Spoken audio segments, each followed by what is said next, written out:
is 20. Red choco. Red choco 15. Busy naman ni mother. Ay, may nag-order na kung ice cube. Ay, ice Gutom ko. blocky. Red choco 15. Blocky na ice para dito sa ako nga water of soft drinks. Sir, ice cream 20, 15. Sis, tawag lang po sis ha. Kay caters ako kadali.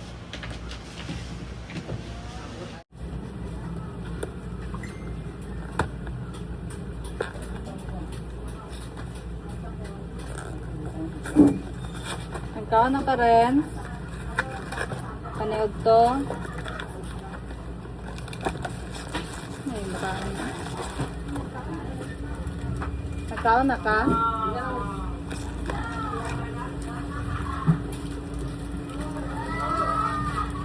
Nagkaon na rin to, Jenny. Tao na Jen. Tao na. Ice cream with chocolate lang. 15. 15 ma. Alista ni mo to ganina.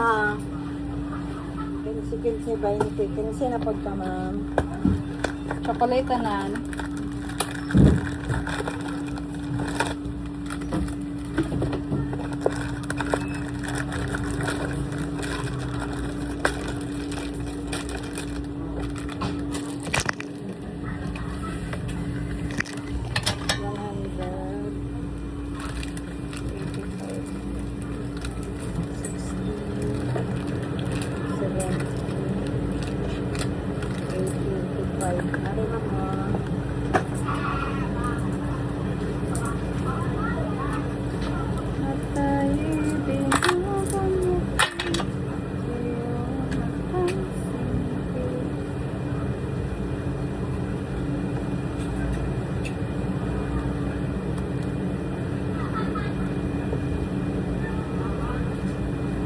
Cut na ko ah.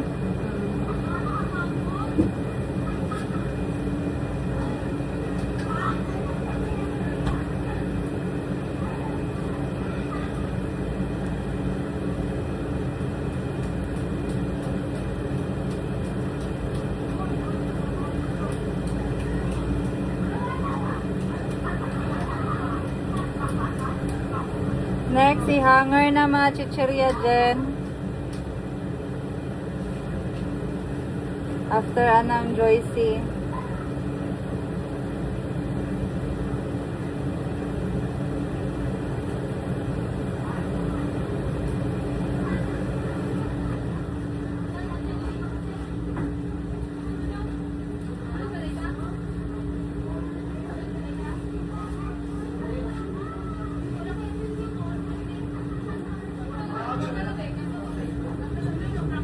Balay. Kapit ka balay. Dito mo. Ayun. Isa to. Buntos daw. Tag 5, tag piso. Dito.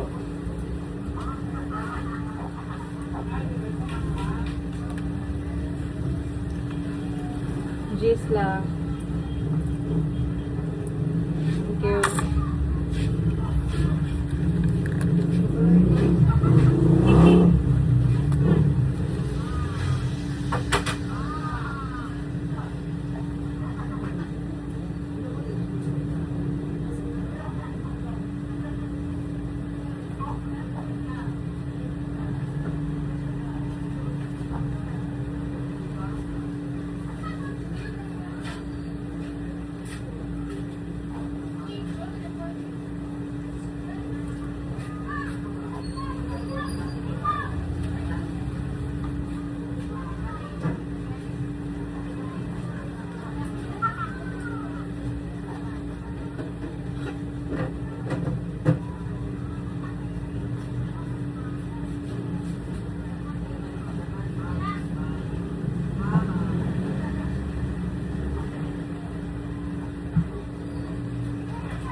Sis O daw.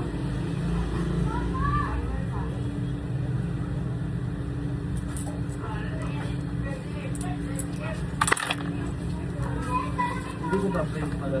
Wala may print. Ako na, be. Dalit na, be. Wala may chocolate lang. Mix na lang gang. Wala na yung chocolate.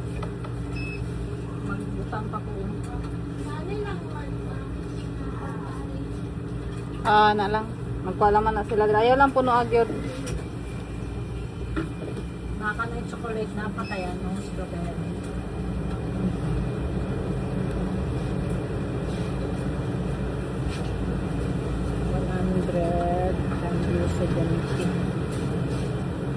Ay ka nga.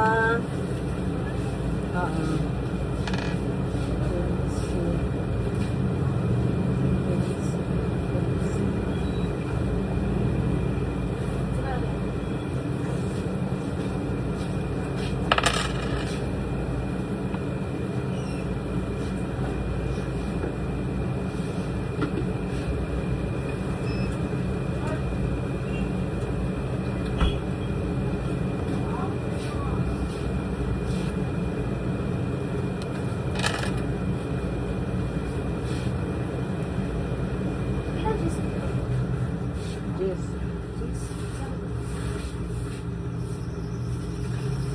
Sige lang gang, lay lang. Ayoko na ni ate mo. Cheese ring juice.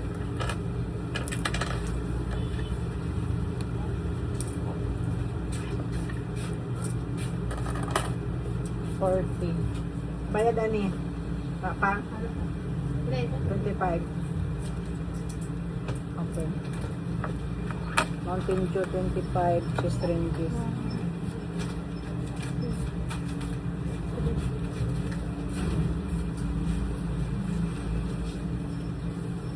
Mountain Dew.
Mami po itong chocolate sa enjoy ba? Enjoy mo nga chocolate ni Pinsa ng pagdali mo.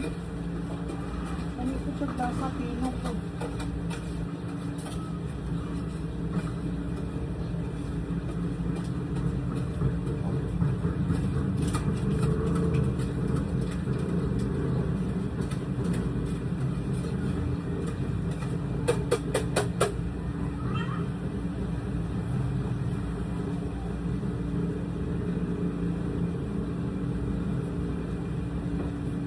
Ano yung yogurt then?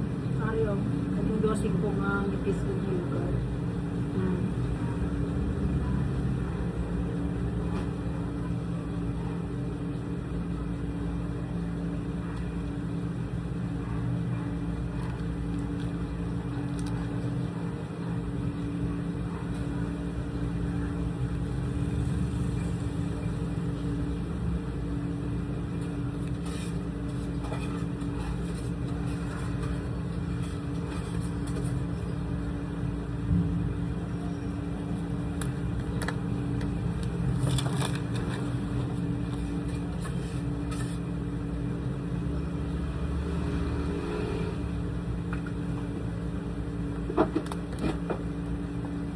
Ano nga yung display di sa gawas B.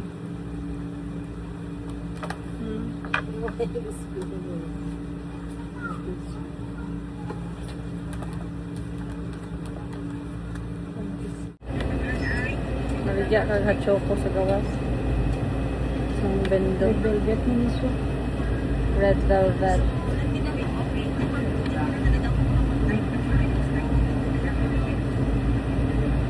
Na.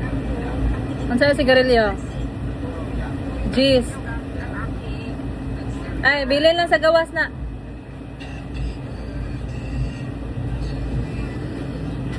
Pula?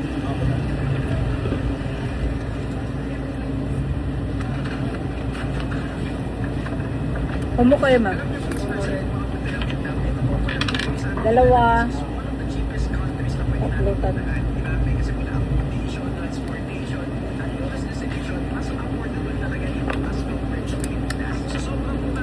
Masarap na siya nga flavor. Compared atong kuan. Iba nga ano. Red velvet din yung ano, lasa. Murag hindi. Magpwede ka matcha ngayon nga ni ma. Bapo kayo, soft kayo. Bukan nga baka niya tibal murag puro chocolate. Murag foam. Murag puro na sauce yan di bakal. Ay mga akong request para makatipid ko kuan. Bahala gis walang koy cream base na. Grabe. Mahalang cream base no. Grabe yung view sa ano ba. Ito guys, 10 pesos lang sa iba, 20 to 25. Sa amin, 10 pesos lang para bilis.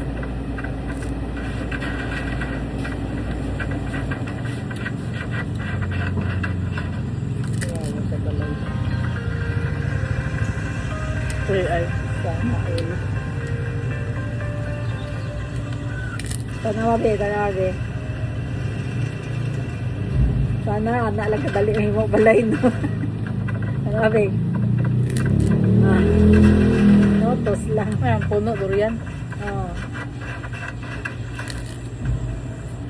Lang kasimple.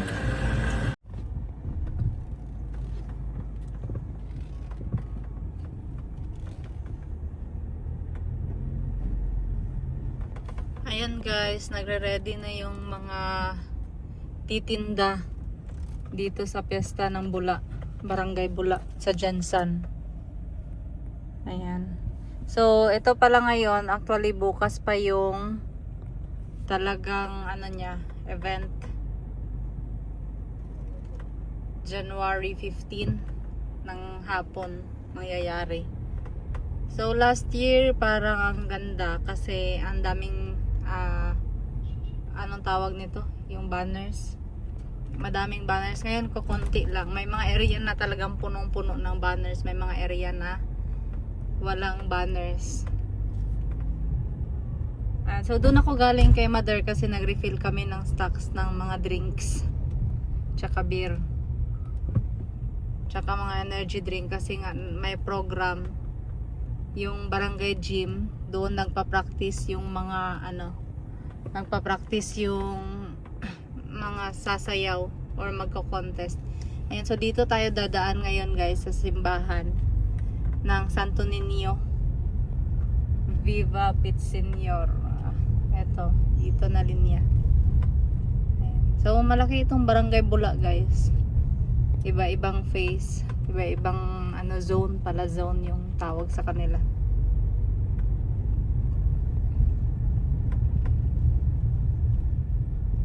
Dito maraming nagtitinda dito ng Santo Niño, damit ni Santo Niño. Tsaka yung mga sapatos, ayan, ukay-ukay.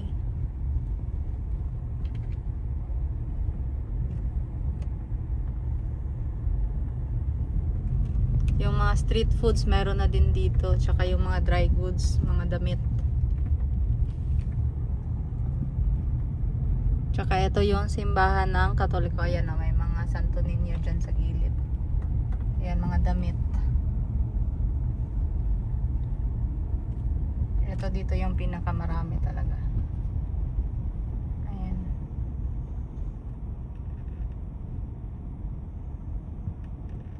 Tsaka ito yung simbahan ng Santo Niño Katoliko. Ayan. Kami kasi guys, ano kami, Seventh Day Adventist. Adventista. Pero si Madam Tenji guys, naging, ano na yun siya, sa Catholic. Ako, ewan ko. Ayan. So dito yung mga ano, hindi ko alam kung anong tawag nitong nilalagay sa mga gilid-gilid. Marami nang nagbebenta.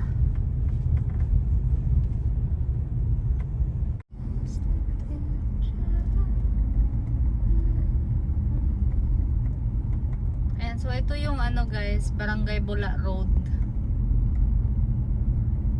Mayroon na dito mga bagong buildings.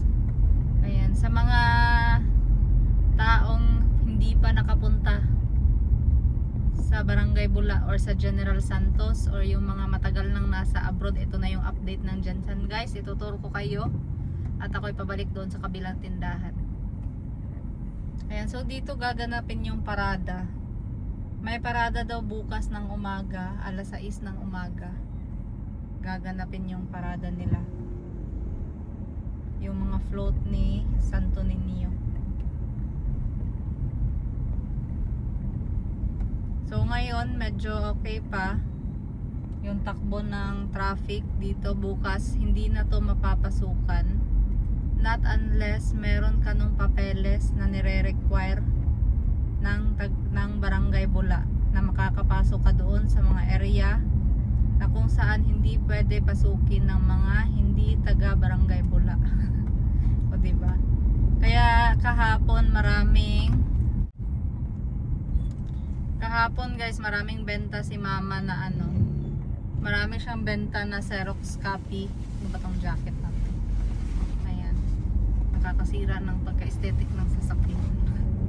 Ayan. So, malakas daw yung benta niya ng Xerox copy kahapon. Kasi nga, yung mga tricycle nag-comply para makapasok at makakuha ng pasahero sa loob. At mas lalo na naman yung yung nakatira doon mismo sa loob. Kasi kahit pa nakatira ka doon sa loob, pag wala ka ng papel, talagang ipapapark ka talaga nila dito sa labas. Kung saan lang yung cut off ng sasakyan. So yung sa amin may tindahan naman kami.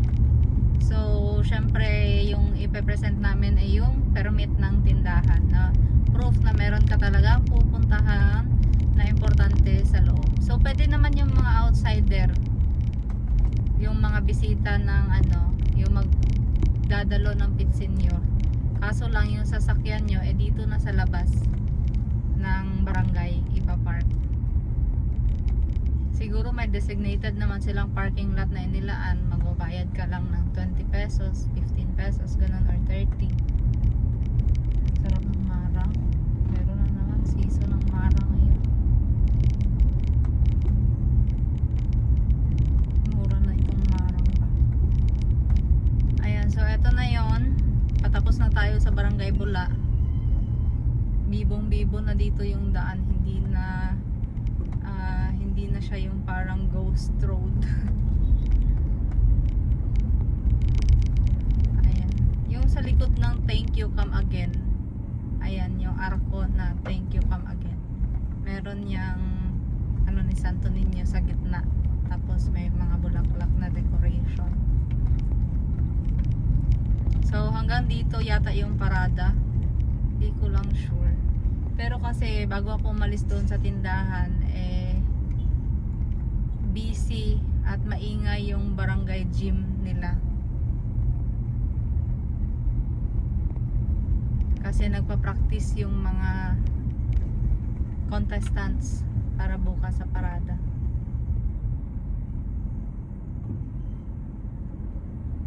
Ayan, nandito na tayo ngayon sa round ball ng General Santos City. Ano ba ang tawag dito? Wala pang nakasulat kasi hindi pa tapos. So ito yung public market natin.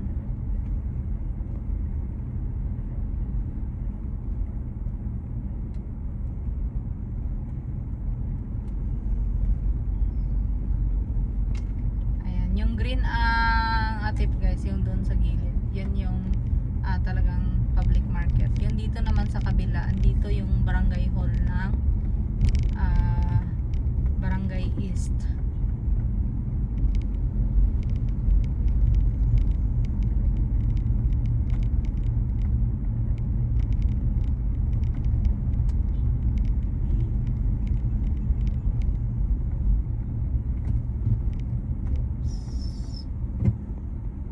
Sana yung palengke ngayon soon magiging mall lengke.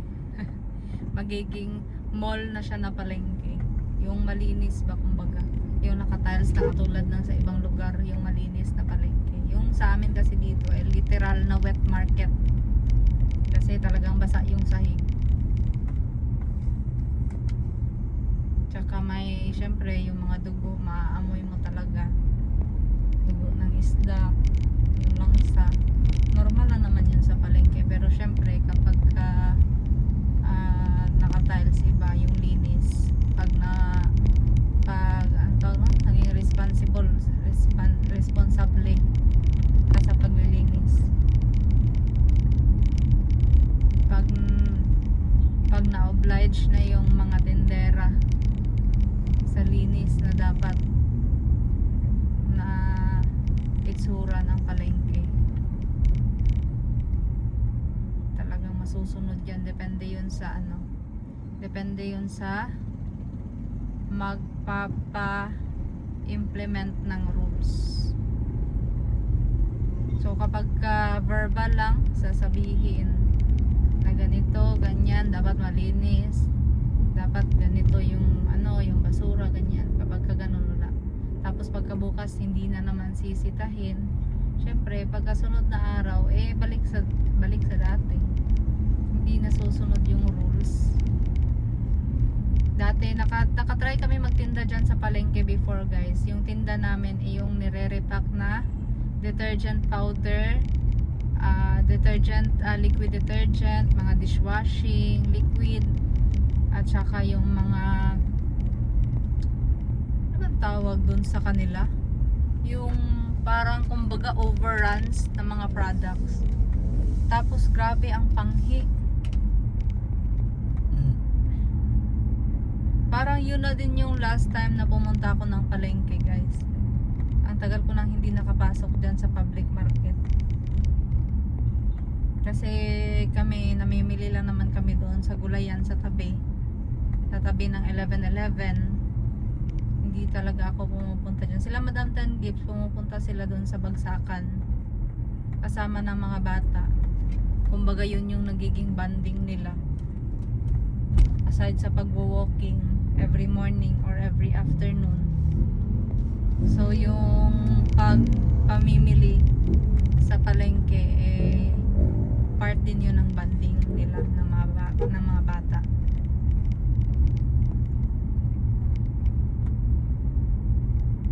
And so itong area na to guys, ito yung Barangay West. Barangay Dajangas West.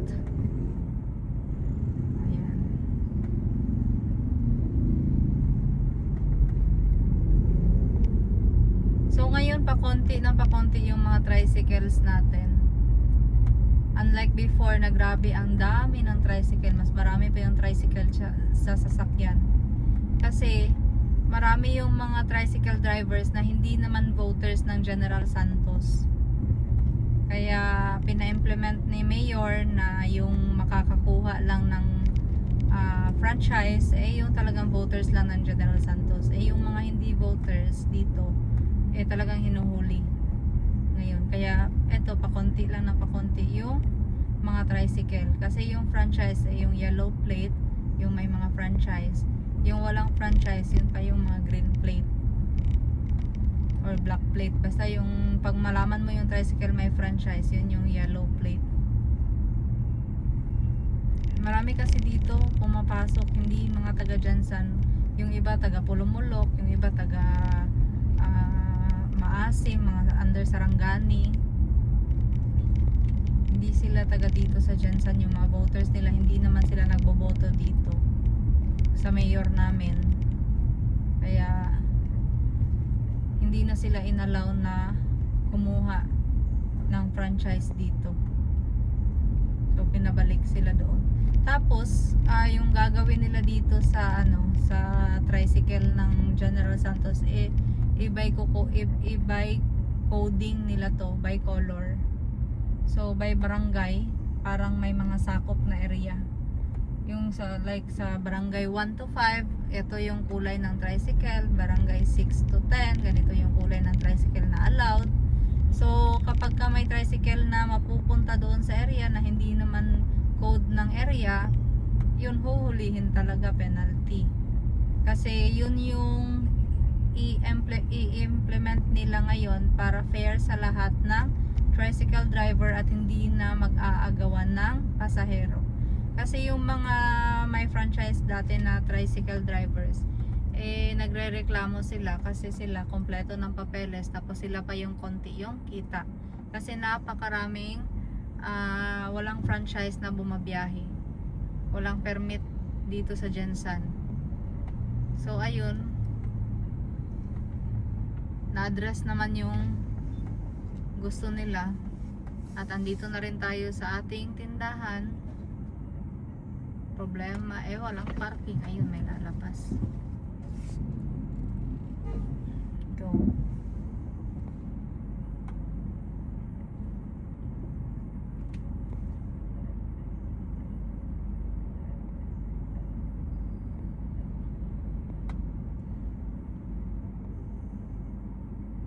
Itong building namin guys, or itong nirerentahan namin dito na pasto, yearly tumataas yung renta. So hindi natin mabe-blame kung napapamahal yung presyo ng ating paninda kasi yearly kami tinataasan dito. Ayan yung hospital guys, yung white building.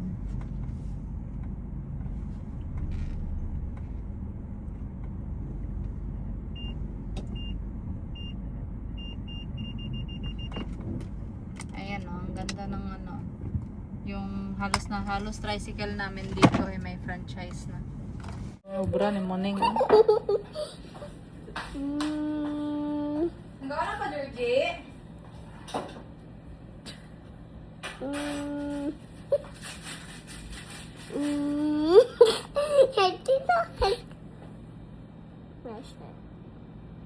Tudloy sa TikTok ba?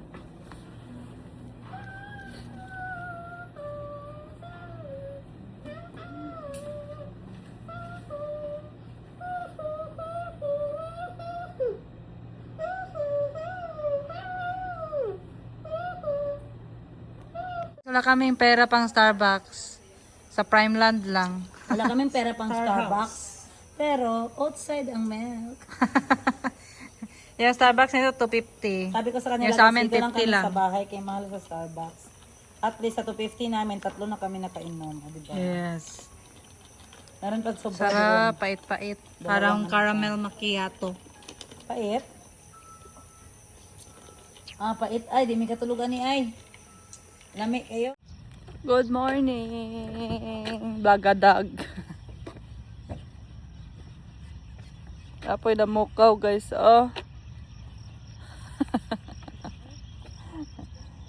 Morning. Ala, may scooter dala si Morning guys. Dali be, show me.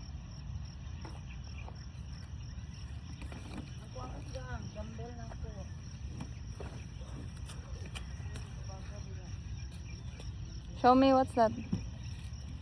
Bakit hindi ka nag-shows?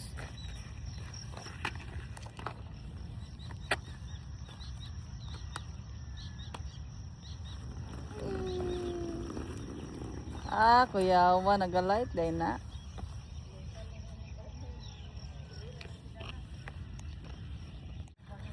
Guys, ang ganda ng sunrise. Time check, 5:50 ng umaga. Diba? Chasing sunrise. And then, shout out kay Mount Matutum. Ganda ng mga view today. Dapat ba ang diri? Lagi siya no. Ano man? Dapat isa right. Wow, very good. O, diba? Ingat kayo.